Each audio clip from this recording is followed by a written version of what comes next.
As obras de rehabilitación da Casa do Concello de Ribeira descobren eivas na súa construción. A falta de piares de carga obrigou a modificar o proxecto para evitar que a estrutura colapsara. O pasado mes de novembro deron comezo as obras de rehabilitación da Casa Consistorial de Ribeira.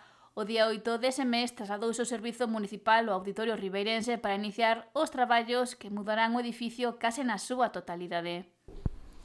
Con respecto á obra do Concello de Ribeira, da nova Casa Consistorial, estamos vendo como as obras avanzan a bo ritmo, non hai ningún tipo de problema nese sentido, pero sí é certo que se detectaron varias casuísticas que fan que esta obra poida ter algún pequeno problema, non?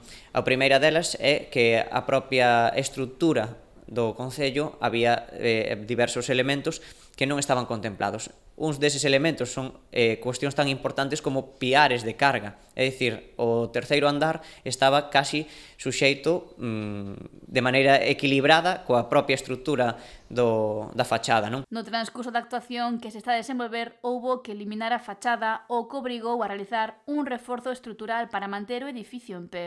Mediante esas vigas que se poden ver de aceiro para evitar que a estrutura colapse e se veña todo abaixo, non? Quero lembrar que na terceira planta, ademais, estaba o arquivo municipal e, por tanto, unha zona de especial peso que non sabemos a día de hoxe como puido sosterse tanto tempo aguantado única e exclusivamente na fachada, non? Pérez Barral apunta que hai outra cuestión que afecta á obra e que non estaba recollida no proxecto inicial. Que foi dotar de accesibilidade a todos os andares dese concello, é dicir, dende o soto até o último andar. Por tanto, dende este goberno municipal, como unha cuestión é de obrigado cumprimento, pero ademais é unha cuestión de goberno, que todas as instalacións públicas municipais teñan accesibilidade universal. Por tanto, temos que facer un cambio de ascensor tamén para que poida chegar ao último andar. A obra está a ser executada pola empresa Hispania SL por máis de 952.000 euros e conta cun prazo de execución inicial de 8 meses.